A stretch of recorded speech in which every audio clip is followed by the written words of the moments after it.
हमारा शासन चल रहा है शीतलता का।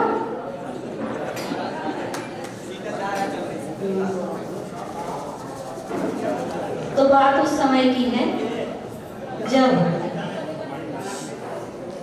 समूह शरण की चर्चा चारों गलियों सभी जगह होने लगी और समूह शरण आ गया। इसकी सूचना देवों के द्वारा प्रथम मिली, क्योंकि आपको पता है जब प्रभु का अवतार होता है गर्भ कल्याण के पहले ही 6 महीने पहले ही किनके द्वारा पता चल जाता है कि प्रभु का अवतार होने वाला है? देवों के द्वारा। ये देवगण ही भक्ति में प्रधान माने जाते हैं, भक्ति में अग्रणी होते हैं, उन्हीं के द्वारा ही आपको पता चलता है। तो आज आपके सामने भी देवलोग बैठे हुए हैं, है ना? आपके अंदर यह प्रश्न हो सकता है कि कोई भी कार्यक्रम किया जाता है तब देवों की भूमिका क्यों निभाई जाती है? देवों को क्यों बनाया जाता है? यहाँ मध्य लोक में रहकर की स्वधर्म सचिव और स्वधर्म मित्र बनाए, क्यों बनाए? तो इन सब में प्रधानता जो होती है, तो हमें जब गर्भ कल्याण के पहले ही पता चल जाता है कि प्रभु का अवतार होने वाला है, तो जब भगवान को केवल ज्ञान हो जाता है और भगवान का समूह शरण रचता है, इसकी बात की भी वह सूचना देवों के द्वारा ऊपर से देव उतर के आ रहे हैं। दिखाई दे रहा है ना आपको? देवों के विमान दिखाई दे रहा है ना? ये क्या है? समूह शरण के चारों ओर ये विमान जो है वह ये बता रहे हैं कि ऊपर से देव लोग भगवान के समूह शरण में भगवान की दिव्य ध्वनि सुनने के लिए आ रहे हैं। तो जब देवों का आगमन हुआ तो मध्यलोक में पृथ्वी में भी पता चला और जाकर के राजा को भी सूचना मिली कि भगवान का समूह शरण आ गया है। जब राजा को पता चला, राजा ने डिंडोरा पिटवा दिया। पूरे राजसभा में, पूरे नगर में खबर पहुंच गई कि भगवान का समूह शरण आया है और सबको ठाट बाट के साथ भगवान की पूजन अर्चना करने के लिए जाना है। कल सुबह सभी लोग तैयार होकर के आगे भगवान के समूह शरण में जाएंगे। और जब ये चर्चा फैली तो कैसी फैलती है? महिलाओं के माध्यम से और ज्यादा फैल जाती है ना। जैसे कि हवा के माध्यम से कहते हैं कि यदि एक महिला को कोई भी सूचना पता चल गई तो वो सारी महिलाओं को पता चल जाएगी, है ना। जैसे अभी कह दिया जाए आपसे कि आचार्य महाराज का विहार होने वाला है और विहार करते हुए आचार्य महाराज नैनागर की ओर आ रहे हैं, नैनागर में शीतकालीन वाचना होगी, तो क्या हो जाएगा? सारे लोग योजनाएं बनाने लगेंगे कि नहीं पहले नंबर हमें नैनागर जाना है, नैनागर में कमरे की बुकिंग करवाना है, कमरे बहुत कम है, कमरा नहीं मिलेगा तो कैसा होगा, हमें तो पहला कमरा चाहिए, हमें पहले चौका लगाना है। और महिलाएं तो चौके की ही तैयारी मंदिर में ही करने लगती ना, कह रही नहीं हम नहीं जा पाएंगे, हमारे पास खाद रखा है, हमारे पास ये रखा है, तो ये लेना तो वो लेना, करने लगती ना। तो ऐसे ही चर्चाएं हो रही थी, सारी महिलाएं, सारे लोगों के अंदर कल सुबह उठ करके क्या करना है? समूह शरण में जाना है। तो सबसे पहले नहा करके, जैसे शिखर जी जाते हैं तो 2 बजे से लाइन लग जाती है नहाने के लिए, ऐसे ही बावड़ी पर लाइन लग गई नहाने के लिए और चर्चाएं हो रही है। वो कह रहे नहीं हम सबसे पहले जाएंगे, वो कहते हम अपने हाथी पर सवार होकर जाएंगे। राजा तो अपनी वेशभूषा में जाएगा ही, परंतु सामान्य जनता उस बावड़ी पर नहाते हुए महिलाएं चर्चा कर रही हैं, हमारे पास बहुत अच्छे जवाहरात रखे हुए हैं। कोई कहता है मेरे पास तो बहुत अच्छी क्वालिटी के मोती हैं, कोई कहता है हमारे पास तो गजमोती हैं, कोई कहता है हमारे पास तो हीरा है, हीरा हम भगवान के चरणों में अर्पित करेंगे। कोई कहता है हमारे पास हीरा पन्ना सोना कुछ नहीं है, परंतु हमारे पास बहुत अच्छे क्वालिटी के चावल हैं, हम तो वो चावल पुष्प के रूप में ले जाएंगे। कोई महिलाएं कहती हमारे पास बहुत अच्छे श्रीफल हैं, हम श्रीफल लेके जाएंगे। इस प्रकार की चर्चा उस बावड़ी पर हो रही थी और चर्चा होते होते सभी तो चर्चा कर रहे थे और क्या हो जाता है? चर्चा करने वाले चर्चा करके अपनी और वहां पर दूसरा व्यक्ति भी तैयारी कर लेता है, ये किसी को पता नहीं था। और वह भी पहुंचता है और ये सब लोग जब राजा समुशरण में पहुंचते हैं और राजा भगवान को नमोस्तु करते हैं और वहां पर 12 सभाएं लगी हुई थी, सब अपने अपने स्थान पर बैठ जाते हैं। देवों का स्थान जहां रहता है वह बैठ जाते हैं, देवियों का स्थान जहां होता है वह बैठ जाते हैं और राजा का जहां स्थान था वह वहां पर बैठना ही वाला था। और वह सामने देखता है तो एक देव को देखते ही उसको आश्चर्य होता है। वो कहता है दीदी ये इतने सारे देवगण बैठे हैं, परंतु एक देव की जो वेशभूषा है, जो उसकी शरीर की कांति है, वह तो अलग ही नजर आ रही है, उसकी भक्ति भी अलग ही नजर आ रही है। और जब उसकी दृष्टि उसके मुकुट के ऊपर जाती है तो वो देखता कि अरे इसका मुकुट भी सारे देवों से अलग ही है, क्या बात है। उसको तो प्रश्न, अब देव से तो पूछेगा नहीं, तो उसको प्रश्न अंदर आ जाता है और मौका भी है सामने। और पहला प्रश्न, क्योंकि आपको भी पता है कि राजा श्रेणक ने कितने प्रश्न पूछे भगवान महावीर स्वामी से, 60,000 प्रश्न पूछे। तो उस प्रश्नों में एक प्रश्न ये भी पूछा भगवान से कि हे भगवान, हमें ये शंका उत्पन्न हुई है कि देव बैठा हुआ है और देव यदि बनने की चाह करता है, देव यदि देवों में रह करके, स्वर्गों में रह करके यदि इच्छा करता है तो वह क्या करता है कि हे भगवान, मेरा अगला जन्म हो तो वह मनुष्य पर्याय मिले, उस मनुष्य पर्याय में मुझे वह समागम मिले कि मैं उस समागम को पा करके मुक्ति की साधना कर सकूं। परंतु आज इस देव के मुकुट में एक निराला ही चिन्ह है।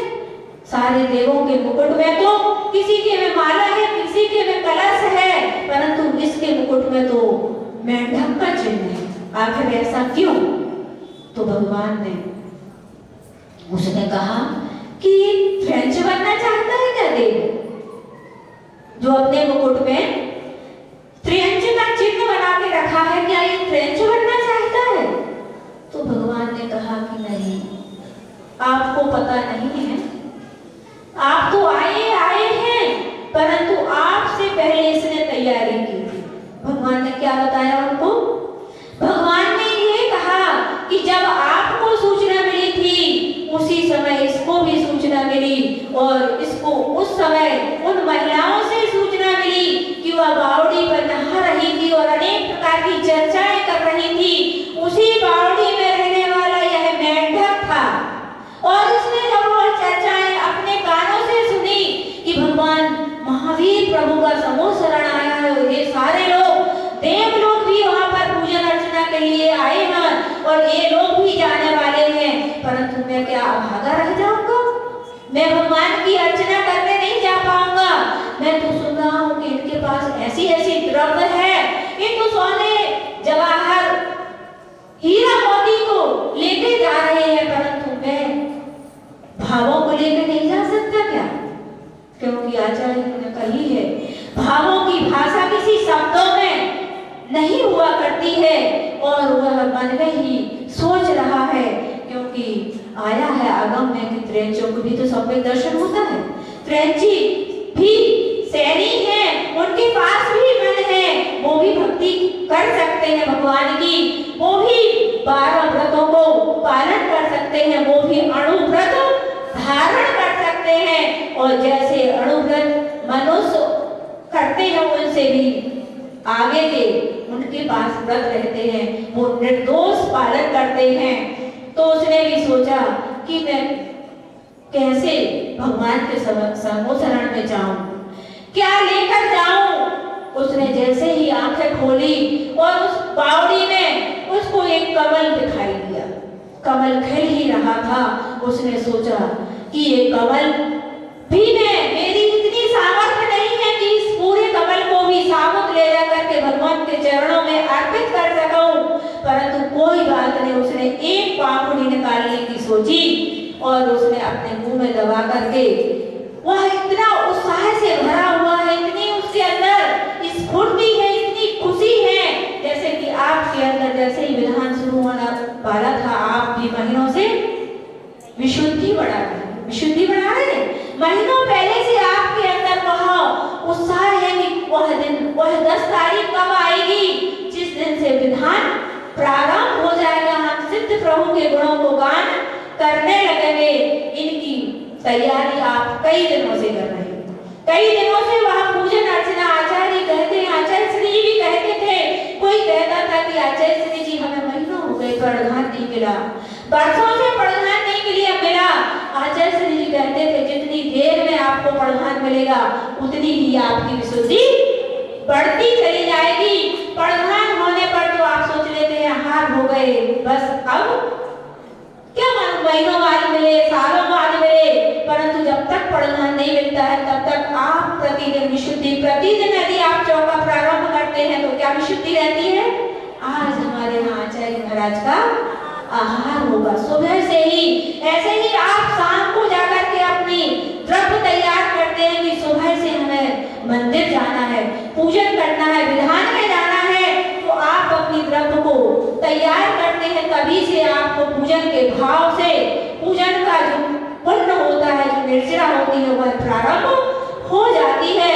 तो वह बैठक ने भी सोचा कि ये कमल से बढ़कर पवित्र क्या हो सकता है, इससे लोगों को वैराग हो जाता है। वैराग का भी प्रतीक है कमल कि यह कीचड़ में रहकर के भी कीचड़ से भिन्न रहता है, या जल में रहकर के भी कभी जल में डूबता नहीं है, जल से भिन्न रहता है। ये वैराग्य के लिए उदाहरण दिया जाता है। तो इस पापड़ी को ही लेकर के वह फदकता हुआ आगे चलता है। वह आगे जाकर के देखता है कि यहाँ तो बहुत लंबी भीड़ लगी हुई है, सभी अपने अपने वाहनों से जा रहे हैं, परंतु मैं सबसे पहले कैसे पहुंचूं। और वह रोड में फुदकता हुआ सबसे आगे जाने की कोशिश करता है कि जहां राजा का रथ चल रहा है वो उसके आगे उसके जाने की भावना होती है। वह सोचता है कि राजा से पहले मैं समूसरण में पहुंच जाऊं, और फुदकता हुआ राजा के रथ के आगे पहुंचना चाहता है कि बीच में ही दुर्घटना हो जाती है। आप कहेंगे कि आपके अंदर भी कई लोग आते हैं और कहते हैं माता जी देखो इतना अच्छा काम करने जा रहे थे, इतना अच्छा पुण्य का कार्य था और ऐसी दुर्घटना क्यों हो गई। परंतु ये दुर्घटना नहीं है। हमें लग रहा है कि ये दुर्घटना है। कई लोग शिखर जी पर जाते जाते वंदना करते करते ही चले जाते हैं और हम सोचते हैं कि उनके साथ बुरा हुआ है, परंतु ये बुरा नहीं हुआ। उस मेंढक के साथ क्या बुरा हुआ, दुर्घटना हुई नहीं। वह उन भावों को, जिन भावों को लेकर के जा रहा था, जो सोच रहा था मन में कि मुझे सबसे प्रथम दर्शन करना है, वही भावों से उसने जाकर के वही भाव उसको साक्षात्कार हुए और वह राजा के हाथी के पैर के पीछे आ जाता है। उतना सा प्राणी था, कहाँ हाथी का पैर और कहाँ उसका जीवन। उसकी वही जीवन लीला समाप्त हो जाती है और वह देवों में जाकर के उत्पन्न होता है। उत्पन्न होते ही अवधि ज्ञान लगाता है, मैं कहाँ आया हूँ, किस कारण से आया हूँ। तुरंत अवधि ज्ञान से जान जाता है कि मैं तो भगवान प्रभु महावीर भगवान के समूसरण में जा रहा था और पहुंच नहीं पाया। ऐसा हो सकता कि नहीं पहुंच पाया कोई, और तुरंत तैयार होकर के और क्षण मात्र में वह समूसरण में पहुंच जाता है। इसको तो इनके लिए जो श्रेणिक राजा प्रश्न पूछ रहे वो तो बहुत बाद में पहुंच पाए। भगवान गणधर स्वामी कहते हैं कि आपको आने में देर हो गई है। ये वही मेंढक है जिसने वहां रहते हुए, जो आप ठंड ठंड कह रहे हैं ना कि ठंडी है, ठंड से मुंह से बोला नहीं जा रहा है, परंतु वह मेंढक भी तो पानी के अंदर था। उसने कैसे भाव बनाए, पानी में रह करके भी उसने भाव बनाए नहीं। इन मनुष्यों से, इन देवों से पहले भी मुझे उस समूसरण में जाना है और प्रभु की अर्चना करना है। भावों की बात होती है, यहाँ द्रव्य से कोई बात नहीं। द्रव्य से तो सारे लोग हीरा जवाहरत लेकर जा रहे थे, वह पहुंचे या ना पहुंचे उनके भाव, परंतु इसने दर्शन भी नहीं कर पाए। वह मेंढक तो रास्ते में ही समाप्त हो गया। उसने वहां जाकर के दर्शन भी नहीं किए और वह पापड़ी ले गया था वो भी नहीं चढ़ा पाया, परंतु भावों के माध्यम से देव गति को प्राप्त कर लिया। तो इन भावों से जब उस मेंढक ने त्रयंच होकर बिना दर्शन किए बिना कुछ द्रव्य के देव पर्याय की प्राप्ति कर ली, तो आचार्य कहते हैं तुम तो मनुष्य हो, तुम्हारे पास तो हर चीज उपलब्ध है, तुम्हें तो देव शास्त्र गुरु का समागम मिला है, तुम्हारे पास बुद्धि मिली है, तुम्हें आगम भी मिला है, तुम्हें बताने वाले गुरु भी मिले हैं और तुम्हारे अंदर सामर्थ्य भी है, तुमने उच्च गोत्र में जन्म लिया है। यदि इस उच्च गोत्र का इन देव शास्त्र गुरु के समागम का यदि आप भरपूर महत्व समझेंगे कि इसका क्या महत्व है, तो तुम्हारे अंदर वह शक्ति है कि अभी पंचम काल है, यदि चतुर्थ काल होता तो आपको इसी भाव से भी मुक्ति प्राप्त हो सकती थी। स्वर्ग की तो बात ही क्या है, जिस भक्ति से मुक्ति मिल सकती है उससे उस मेंढक के लिए स्वर्ग मिल गया तो कोई आश्चर्य की बात नहीं है।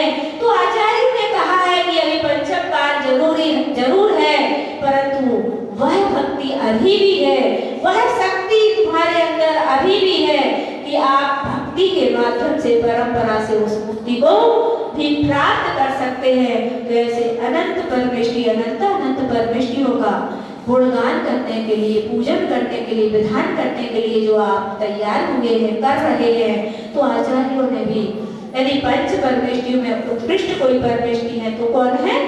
सिद्ध परमेष्टि है। आचार्यों ने सिद्धों के लिए प्रथम नमस्कार किया है और यहाँ पर जो साधु हैं उनकी जो भी क्रियाएं होती हैं उन सारी क्रियाओं में पहले सिद्धों को नमस्कार करके कहा है कि आप अपनी आगे की क्रियाएं प्रारंभ करें। चाहे सुबह से यदि आचार्य भक्ति होती है तो उसमें भी पहले सिद्ध भक्ति के लिए कहा है कि आप सिद्ध भक्ति पूर्वक श्रुत भक्ति आचार्य भक्ति करें। चाहे आहार की चर्या हो तो उसमें भी पहले सिद्ध भक्ति की गई है।